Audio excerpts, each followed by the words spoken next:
Shalom, Bapak, Ibu, dan Saudaraku yang terkasih di dalam Tuhan. Apa kabarnya? Bisa dilewati, amin. Hari ini kita sama-sama mau belajar firman Tuhan dengan tema berdoa di Getsemani.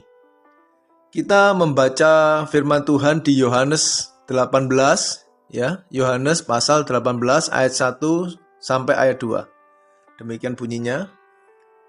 Ayat 1, setelah Yesus mengatakan semuanya itu, maka keluarlah ia dari situ bersama-sama dengan murid-muridnya, dan mereka pergi ke seberang sungai Kidron. Di situ ada suatu taman, dan ia masuk ke taman itu bersama-sama dengan murid-muridnya.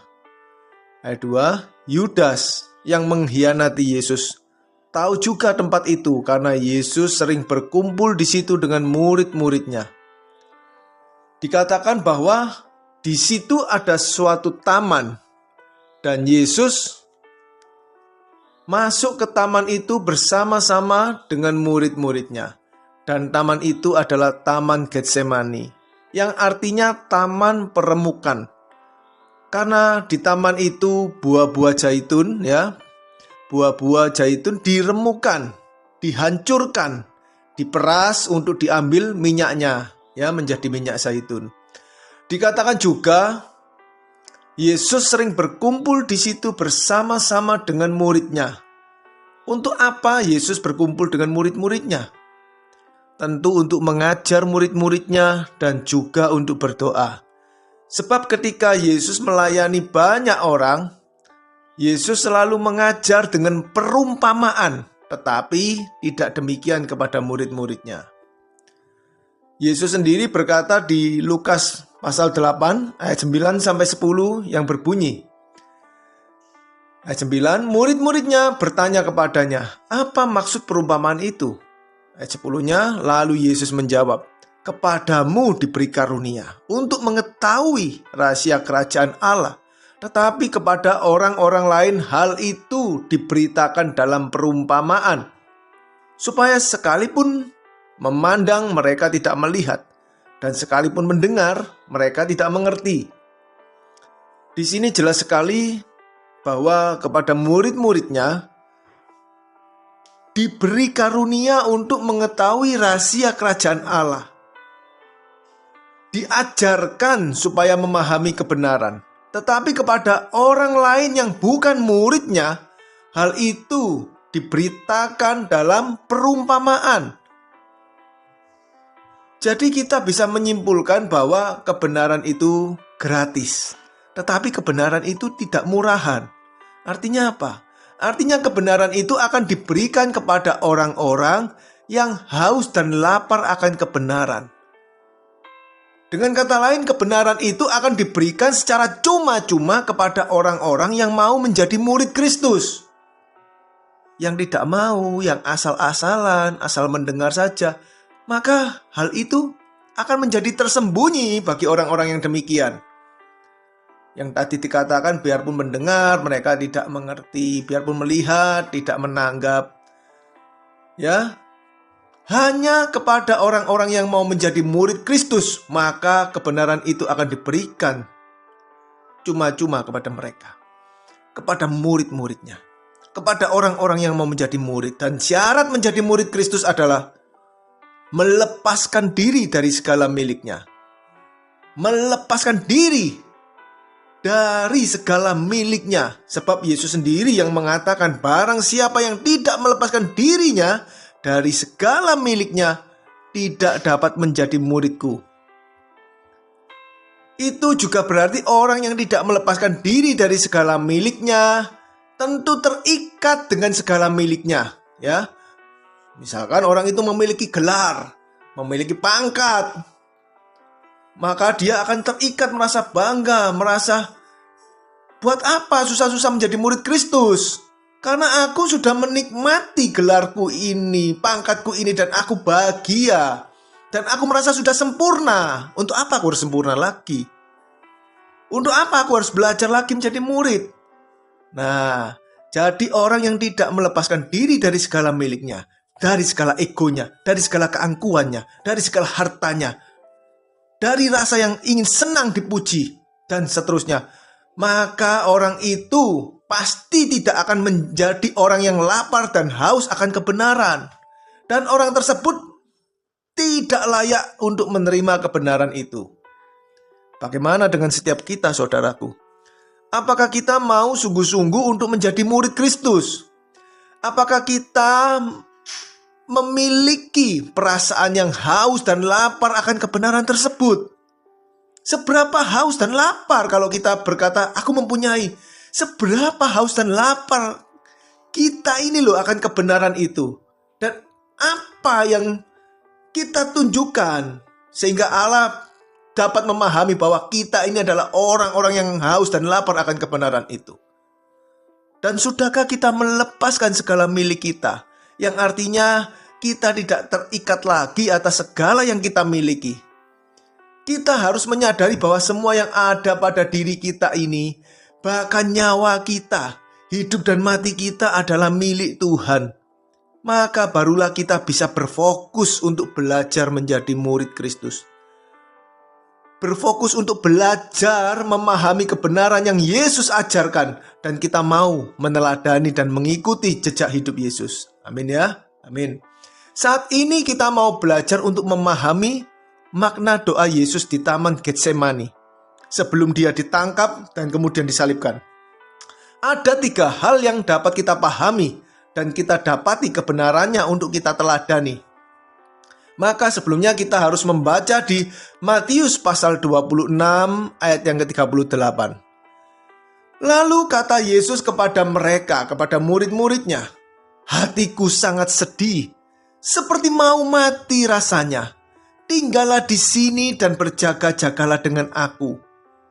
Maka saudaraku, pelajaran pertama yang dapat kita petik adalah Yesus ini adalah manusia seutuhnya. Ya, sekali lagi, Yesus adalah manusia seutuhnya.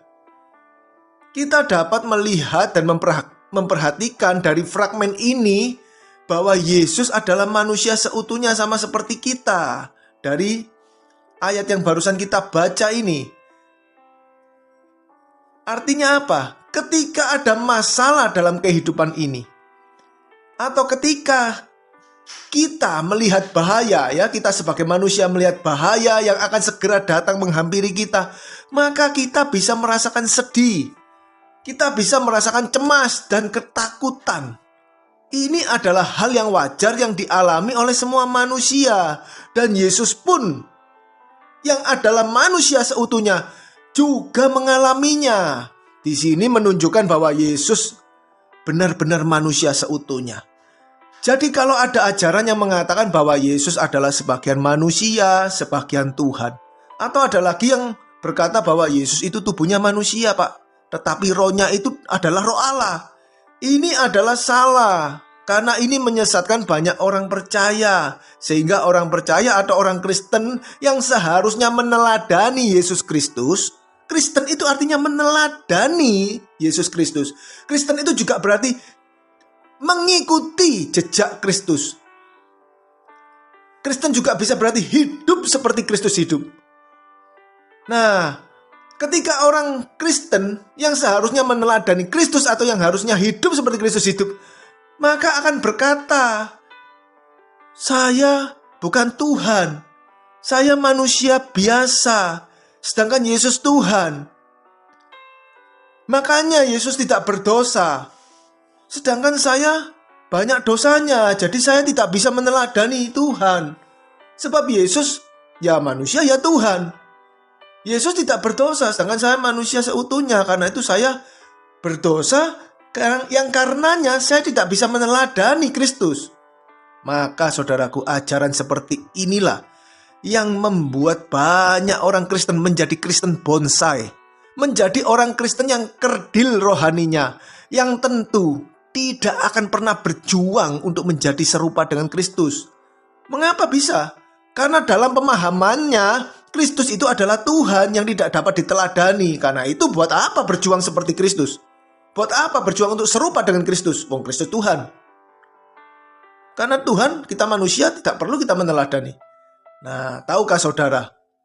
Yesus tidak berdosa bukan karena dia disetting atau diatur untuk tidak bisa berdosa, tetapi karena Yesus itu mau belajar untuk taat pada kehendak Allah. Ya, sekali lagi Yesus tidak berdosa itu karena Yesus sendiri mau belajar untuk taat pada kehendak Allah. Ini berarti Yesus sendiri yang memilih. Ya, ada pilihan, ada kehendak bebas. Yesus memilih berjuang untuk menjadi sempurna, bahkan dengan ratap tangis, sehingga dikatakan di Ibrani pasal yang kelima ayat 8-9 ya, kita baca ayat 8. Dan sekalipun ia anak, ya, sekalipun Yesus itu adalah anak, ia telah belajar menjadi taat dari apa yang telah dideritanya. Artinya Yesus terus belajar untuk menjadi taat dari apa yang dia derita. Dan sesudah Yesus mencapai kesempurnaannya, ia menjadi pokok keselamatan yang abadi bagi semua orang yang taat kepadanya. Jelas sekali bukan bahwa setelah Yesus berjuang sehingga mencapai kesempurnaannya, barulah ia menjadi pokok keselamatan yang abadi. Artinya barulah Yesus menjadi teladan yang abadi bagi semua orang yang taat kepadanya. Di sini berarti hanya orang yang taat meneladani Yesus yang bisa mencapai kesempurnaan, yang bisa sempurna seperti Bapa dan serupa dengan Yesus. Yang tidak taat, ya tentu tidak akan dapat mencapai kesempurnaan tersebut. Tentu tidak akan dapat sempurna seperti Bapa dan serupa dengan Yesus. Mau taat atau tidak tergantung pilihan orang itu masing-masing. Jadi di sini kita bisa menyimpulkan dengan tegas bahwa Yesus adalah manusia seutuhnya, sama dengan kita. Karena itu Yesuslah yang harus menjadi teladan kita. Yesus harus menjadi panutan bagi setiap kita. Nah, ini bisa diteguhkan di ayat berikut ini ya, di Lukas pasal 22 ayat 44. Dikatakan demikian. Ia sangat ketakutan, ya, Yesus sangat ketakutan dan makin bersungguh-sungguh berdoa. Peluhnya, ya, keringatnya menjadi seperti titik-titik darah yang bertetesan ke tanah. Coba perhatikan kata-kata di atas. Ini berarti bukan bohong-bohongan.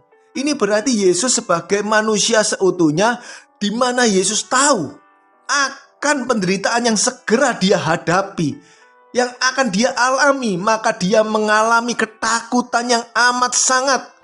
Tetapi puji Tuhan, di sini Yesus mengajarkan kepada setiap kita bahwa ketika ada masalah yang berat, ketika ada masalah yang membuat kita sedih, ada pergumulan-pergumulan yang membuat kita merasa cemas dan ketakutan, maka Yesus mengajarkan kepada kita untuk tidak larut dalam ketakutan itu. Takut, sedih, cemas boleh hadir, itu wajar, tetapi kita tidak boleh larut dalam ketakutan, tidak hanyut oleh kesedihan dan kecemasan kita, melainkan setiap kita harus bersungguh-sungguh untuk berdoa kepada Tuhan. Ya, yang seperti Yesus ajarkan. Harus bersungguh-sungguh untuk berdoa kepada Tuhan. Ada amin? Amin ya. Yesus mengalami ketakutan yang amat sangat, mengalami stres yang berat, sehingga dia mengalami kejadian yang langka yang disebut dengan sindrom hematohidrosis, yaitu di mana karena tekanan kejiwaan yang berat pada seseorang yang membuat pembuluh darah kapiler menjadi robek, sehingga darah mengalir keluar masuk ke dalam kelenjar keringat dan keluar lewat pori-pori bercampur dengan keringat dingin karena rasa ketakutan itu, sehingga dapat dibayangkan ya, keringat itu berwarna merah dan menetes, keringatnya menetes-netes berwarna merah. Kita juga dapat mencermati dalam kalimat doanya bahwa dia mengalami ketakutan dan dia sebagai manusia biasa, Yesus sebagai manusia biasa ingin menghindari atau ingin keluar dari masalah yang akan dihadapi tersebut. Bahkan sampai 3 kali Yesus mengulang doanya, mengulang permohonannya. Kita membaca dahulu di Matius pasal 26 ayat 39 yang berbunyi, maka Yesus maju sedikit, lalu sujud dan berdoa. Katanya, ya Bapakku, jikalau sekiranya mungkin, biarlah cawan ini lalu daripadaku. Tetapi janganlah seperti yang ku kehendaki, melainkan seperti yang engkau kehendaki. Coba lihat saudaraku, Yesus berkata apa?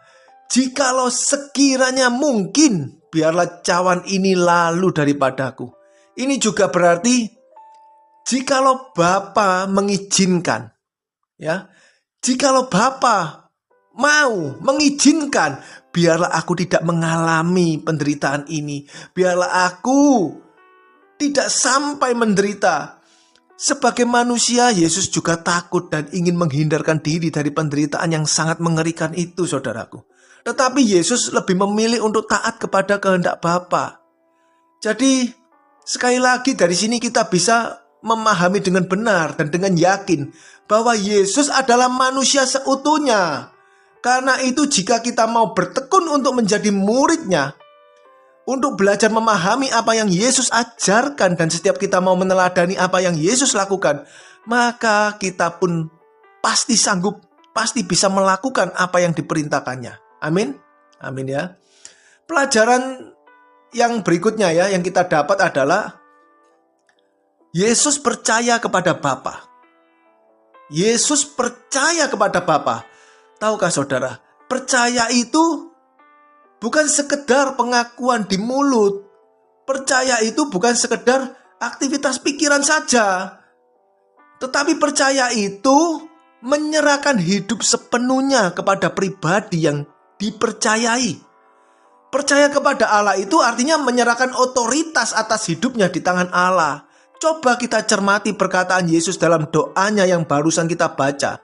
Ketika Yesus berkata, "Ya Bapakku, jikalau sekiranya mungkin, biarlah cawan ini lalu daripadaku. Biarlah penderitaan ini, siksaan ini lalu daripadaku. Tetapi janganlah seperti yang ku kehendaki, melainkan seperti yang engkau kehendaki yang terjadi."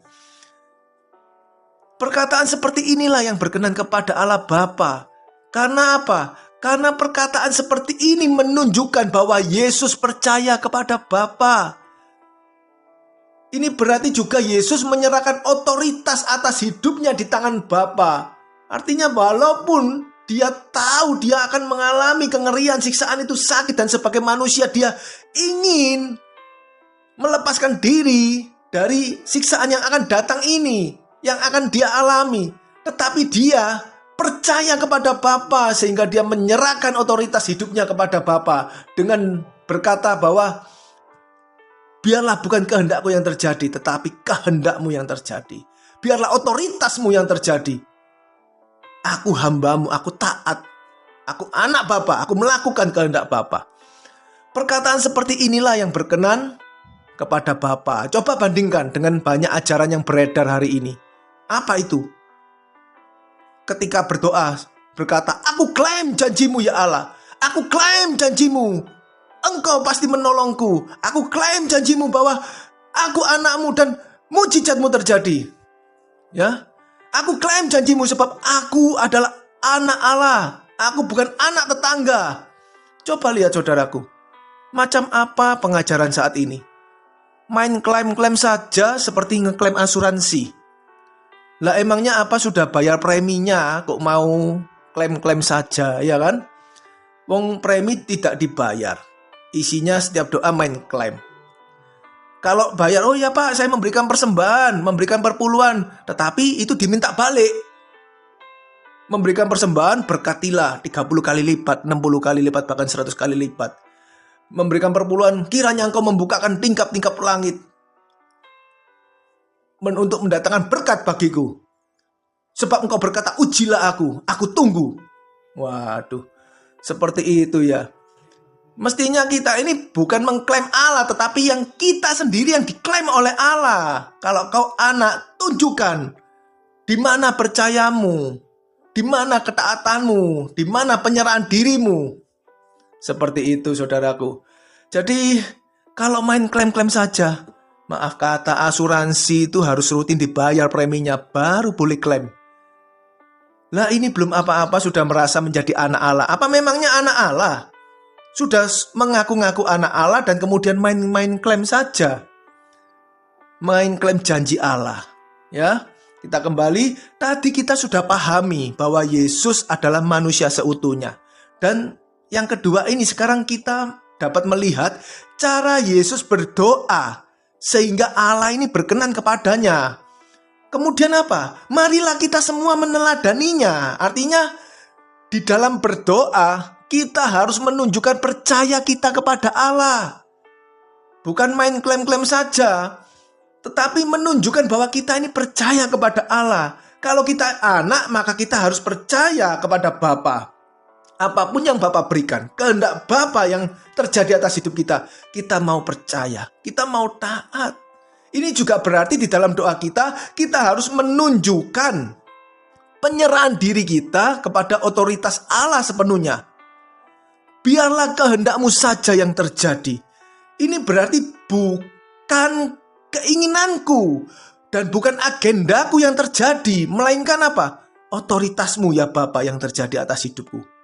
Jadi biarlah bukan keinginanku, bukanlah kehendakku, agendaku, nafsuku, cita-citaku, ambisiku yang terjadi, tetapi biarlah semua itu kehendak-Mu yang terjadi atas hidupku. Sebab aku ini milik-Mu, sebab aku ini anak-Mu, maka jadilah kehendak-Mu, karena Engkau tahu apa yang terbaik bagiku. Amin ya saudaraku. Kita mau berubah semua, setuju? Amin ya, amin. Pelajaran berikutnya yang ketiga yang kita dapat adalah Yesus berkomitmen melakukan kehendak Bapa. Ketika Yesus di dalam doanya berkata, tetapi janganlah seperti yang ku kehendaki yang terjadi, melainkan seperti yang engkau kehendaki yang terjadi. Di sini menunjukkan bahwa Yesus itu berkomitmen untuk melakukan kehendak Bapa. Artinya apapun yang Bapa kehendaki terjadi di dalam hidupnya, ke depannya, Yesus mau menerima dan taat melakukan kehendak Bapa. Bahkan sampai akhir hidupnya, sampai dia mati di kayu salibnya. Di sini berarti Yesus memberi kita teladan untuk selalu berkomitmen melakukan kehendak Bapa di dalam hidup kita sampai kematian menjemput kita. Baik itu suka maupun duka. Ketika kita menghadapi beban, menghadapi masalah, kita mau tetap melakukannya, melewatinya, ya, melewati setiap masalah kita. Kita mau bertanggung jawab, kita mau memuliakan Bapa, menyenangkan hati Bapa. Kita mau melakukan kehendak Bapa sampai kematian menjemput kita masing-masing. Ada amin saudaraku? Amin ya. Dan kita tahu bahwa Yesus konsisten saudaraku. Ketika mula-mula mengajar, Yesus berkata di Yohanes pasal 4, ya, di awal-awal ini, Yohanes pasal 4 ayat yang ke-34, kata Yesus kepada mereka, makananku ialah melakukan kehendak Dia yang mengutus aku dan menyelesaikan pekerjaannya. Makananku melakukan kehendak Bapa. Artinya apa? Rezekiku yang utama bagiku adalah melakukan kehendak Bapa dan menyelesaikan pekerjaannya. Di sini Yesus mengajarkan kepada kita loh saudaraku, bahwa ketika kita melakukan kehendak Bapa itu haruslah kita jadikan fokus yang terutama di dalam hidup setiap kita. Melakukan kehendak Bapa itu adalah rezeki. Melakukan kehendak Bapa itu adalah berkat yang kita dapatkan. Karena tidak semua orang yang dapat mengerti dan dapat memahami kehendak Bapa saudaraku. Ya, bisa kita mengerti ya. Tidak semua orang yang dapat mengerti dan memahami kehendak Bapa. Coba Bapak Ibu lihat, banyak orang-orang percaya, orang Kristen di sekitar Bapak dan Ibu saudara sekalian. Apakah mereka semua bisa mengerti kehendak Bapa di dalam hidupnya? Kalaupun kita mengerti kehendak Bapa, maka itu adalah rezeki, itu adalah berkat yang kita dapatkan. Maka kita mau melakukan kehendak Bapa, kehendak Allah di dalam hidup setiap kita, ya. Jadi berbahagialah orang yang mengerti dan memahami kehendak Bapa, karena itulah yang menjadi berkatnya, itulah yang menjadi rezekinya. Bagaimana supaya setiap kita dapat menjadi percaya kepada Bapa dan dapat melakukan kehendaknya? Maka setiap kita ini harus sungguh-sungguh berjuang untuk mengenal Allah. Sebab tanpa mengenal Allah dengan benar, maka tidak ada seorang pun yang dapat mengerti dan melakukan kehendaknya. Tanpa pengenalan akan Allah, maka tidak ada seorang pun yang dapat berkenan kepada Allah. Jadi saudaraku, jika Anda mau memahami kehendak Allah, maka fokus hidupmu haruslah engkau mengenal Allah. Mengenal Allah dengan benar, mengenal Allah secara pribadi. Sehingga setiap kita akan tahu manakah yang baik, yang berkenan kepada Allah, dan yang sempurna, ya. Mari kita melihat ayat ini. Hosea 4 ayat 6. Dikatakan, umatku binasa karena tidak mengenal Allah. Karena engkaulah yang menolak pengenalan itu, maka aku menolak engkau menjadi imamku. Dan karena engkau melupakan pengajaran Allahmu, maka aku juga akan melupakan anak-anakmu. Jelas sekali bukan? Bahwa umat Allah itu binasa karena tidak mengenal Allahnya. Mengapa bisa binasa? Dikatakan karena engkaulah. Karena kamulah yang menolak pengenalan itu. Fokus hidupmu setiap hari bukan sungguh-sungguh untuk mengenal Allah dengan benar, tetapi untuk mencintai dunia, untuk memuaskan dirimu. Jadi itu dikatakan bahwa umat Allah sendirilah yang menolak pengenalan itu. Kita melihat contoh umat Allah, yaitu bangsa Israel, yang sibuk dengan ritual-ritual keagamaannya, sibuk dengan seremonial-seremonial ibadahnya, tetapi melupakan apa yang esensi, yaitu pengenalan akan Allah. Sehingga mereka pada akhirnya tidak percaya kepada Allah, yang artinya tidak menyerahkan hidup sepenuhnya kepada Allah, tidak hidup di bawah otoritas Allah dan melakukan segala kehendaknya. Dan kita tahu bangsa Israel melakukan berbagai macam dosa dan juga menyembah atau beribadah kepada ilah-ilah lain yang pada akhirnya membuat mereka binasa, membuat mereka terpisah dari hadirat Allah. Mereka harus mati oleh pedang, mati oleh penyakit sampar dan kelaparan, harus terbuang dari negerinya, dan sisa-sisa dari mereka lah yang dapat kembali. Itu pun karena kemurahan Allah. Marilah kita sadar, kita mau berubah untuk meneladani Yesus. Karena Yesus adalah manusia seutuhnya ketika dia berinkarnasi di dunia ini. Sehingga kita dapat memahami firman-Nya. Setiap kita dapat memahami ajarannya dan dapat meneladani cara hidupnya. Marilah kita sungguh-sungguh berjuang untuk mengenal Allah dengan benar, supaya kita bisa percaya kepada Allah dan melakukan segala kehendak-Nya, sehingga kita pun menjadi orang yang berkenan kepada Allah. Amin. Tuhan Yesus memberkati.